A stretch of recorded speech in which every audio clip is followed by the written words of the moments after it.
सास कमला देवी को एक आदत थी। घर में जो भी चीज़ें खराब हों उसका दोष बस बहू पर डाल दो। पंखा बंद हो गया तो बहू जिम्मेदार, दूध फट गया तो बहू जिम्मेदार, मेहमान नाराज हो गए तो बहू जिम्मेदार। सालों से यही चल रहा था। बहू माही हर बार चुप रह जाती थी क्योंकि उसे लगता था कि घर की शांति बनी रहनी चाहिए। उस दिन घर में रिश्तेदार इसलिए आए थे क्योंकि छोटे देवर की बेटी की सगाई तय हुई थी। बैठक में सब लोग बैठे थे और हंसी मजाक चल रहा था कि तभी अचानक कमला देवी ने सबके सामने कहना शुरू कर दिया, हमारे घर की तो किस्मत उस दिन खराब हो गई थी जब ये बहू आई। कोई काम इससे ठीक से होता ही नहीं। कमरे में अचानक सन्नाटा छा गया। माही उस समय चाय लेकर अंदर आ रही थी। उसने साफ साफ अपनी सास की बात सुन ली, लेकिन कमला देवी इस बार सिर्फ ताने तक नहीं रुकी। वो एक एक करके ऐसी बातें गिनाने लगी जिनमें माही की कोई गलती थी ही नहीं। कमला देवी बोली, पिछले साल जो मेहमान नाराज होकर गए थे उसकी वजह भी यही थी, और जो मेरे गहने गायब हुए थे उसमें भी मुझे इसी पर शक था। ये सुनकर कई रिश्तेदार हैरान रह गए क्योंकि गहने बाद में अलमारी के दूसरे खाने से मिले थे और सबको सच्चाई पता थी। माही ने पहली बार ट्रे मेज पे रखी और वहीं खड़ी हो गई। उसने ना रोया और ना ही गुस्सा किया, बस शांत आवाज में बोली, माँ जी, आज इतने लोगों के सामने आपने जो कहा है उसका जवाब भी यहीं और सबके सामने मिलेगा। कमला देवी हंस पड़ी। अच्छा, अब तू मुझे जवाब देगी? माही ने उनकी आंखों में देखते हुए कहा, आज दूंगी और पूरा दूंगी। बैठक में बैठे सभी लोग अब दोनों को देखने लगे। किसी को अंदाजा नहीं था कि सालों से चुप रहने वाली माही आज पहली बार खुलकर बोलने वाली है। कमला देवी को अभी भी भरोसा था कि दो चार बातें बोलकर माही फिर चुप हो जाएगी, इसलिए उन्होंने ताना मारते हुए कहा, क्या हुआ? अब बोलती बंद क्यों हो गई? सबके सामने बड़ी बहादुर बन रही थी ना, अब बोल।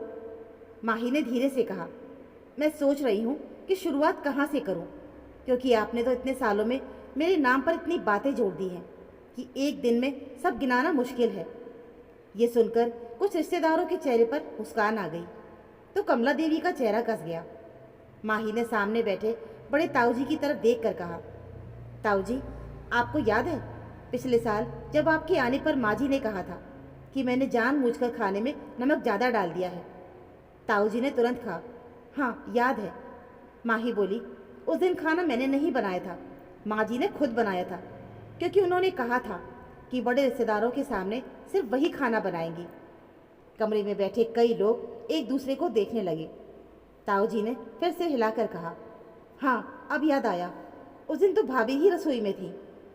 कमला देवी तुरंत बोली, अरे एक पुरानी बात पकड़ ली। लेकिन माही अब रुकने वाली नहीं थी। उसने कहा, और जो गहने वाली बात अभी आपने कही उसका सच भी सब जानते हैं। गहने मुझे नहीं मिले थे, आपकी ही अलमारी से निकले थे वो। फिर भी पूरे मोहल्ले में आपने यही कहा था कि बहू पर शक है। इस बार कमरे में गहरा सन्नाटा छा गया। कमला देवी का बेटा नीरज भी वहीं पर बैठा था।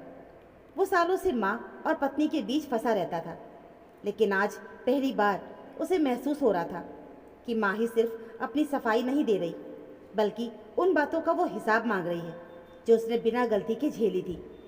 माही ने नीरज की तरफ देखा और कहा, तुम्हें याद है ना, जब तुम्हारी नौकरी चली गई थी तो माँ जी ने सबको बताया था कि मेरी बदकिस्मती की वजह से ऐसा हुआ है।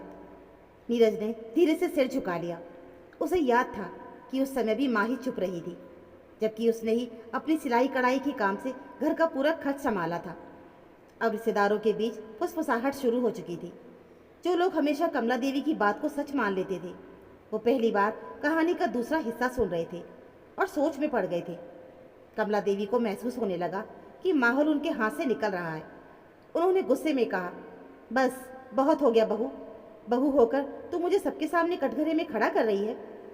माही ने शांत स्वर में कहा, कटघरे में नहीं खड़ा कर रही माँ जी, आपके अपने शब्द आपको खड़े कर रहे हैं।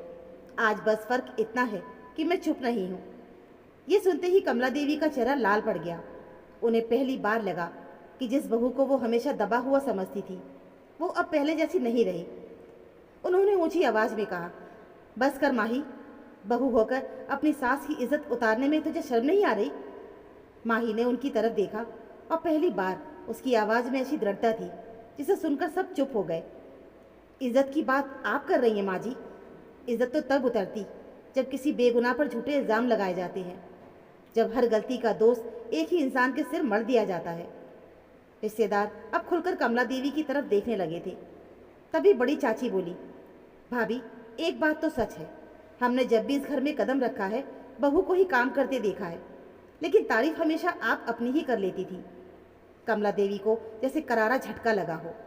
उन्हें उम्मीद नहीं थी कि कोई रिश्तेदार उनके खिलाफ बोल देगा। कमला देवी ने गुस्से में अपने बेटे की तरफ देखा। नीरज, तो चुपचाप अपनी माँ की बेइज्जती देख रहा है, कुछ बोलता क्यों नहीं? नीरज ने गहरी सांस ली और कहा, माँ ही गलत नहीं कह रही। मैं सालों से चुप रहा क्योंकि मुझे लगा कि बोलने से घर टूट जाएगा, लेकिन आज समझ में आ रहा है कि घर चुप रहने से नहीं बल्कि अन्याय सहने से टूटता है। ये सुनते ही कमला देवी का चेहरा उतर गया। जिस बेटे को वो हमेशा अपने पक्ष में देखती थी वही आज उनके सामने खड़ा था। कमला देवी गुस्से और बौखलाहट में कुर्सी से उठी और बोली, अगर मेरी बात इस घर में किसी को पसंद नहीं तो मैं ये घर छोड़कर चली जाती हूँ। देखती हूँ मेरे बिना कैसे चलता है ये घर। कमला देवी ने गुस्से में अपना बैग उठाया और दरवाजे की तरफ बढ़ी। उनकी चाल में अभी भी वही अकड़ थी। उन्हें पूरा भरोसा भी था कि जैसे हर बार होता आया है, इस बार भी नीरज या कोई रिश्तेदार दौड़ कर आएगा, उनका हाथ पकड़ेगा और कहेगा, अरे भाभी आप कहाँ जा रही हैं, बैठ जाइए। लेकिन इस बार बैठक में बैठे सभी लोग खामोश थे। किसी ने उन्हें रोकने की कोशिश नहीं की। ना नीरज उठा और ना ही कोई रिश्तेदार बोला और ना ही माँ ही आगे बढ़ी। कमला देवी ने जैसे ही मुख्य दरवाज़ा खोला, बाहर तेज कड़कड़ाती बिजली के साथ मूसलाधार बारिश हो रही थी। बाहर का घना अंधेरा और तूफान देखकर उनके पैर वही चौखट पर टिटक गए। उन्होंने एक बार पीछे मुड़कर देखा, लेकिन किसी की आंखों में उन्हें रोकने की गुहार नहीं थी। पहली बार कमला देवी के घमंड का किला पूरी तरह से टूट गया।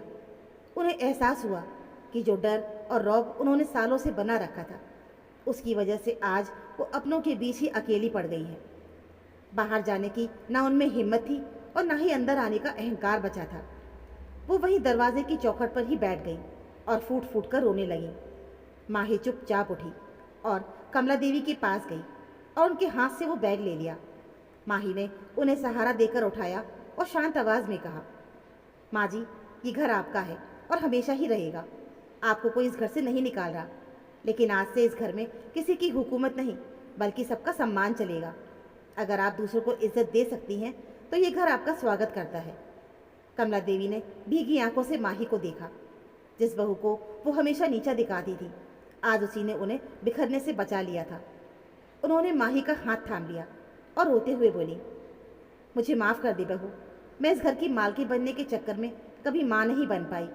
मुझे आज समझ आया कि लोगों को डराकर घर पर राज तो किया जा सकता है, लेकिन सम्मान और प्यार नहीं पाया जा सकता।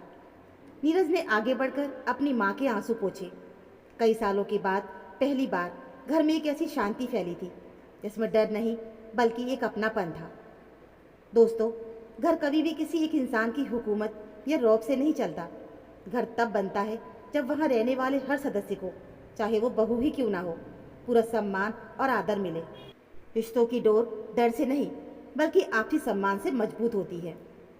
तो दोस्तों, ये थी हमारी आज की कहानी। आशा करती हूँ आपको ये कहानी ज़रूर पसंद आई होगी। कहानी अच्छी लगी हो तो प्लीज़ वीडियो को लाइक और चैनल को सब्सक्राइब ज़रूर कर लीजिएगा। मिलते हैं फिर एक और ऐसी नई कहानी के साथ। तब तक के लिए धन्यवाद।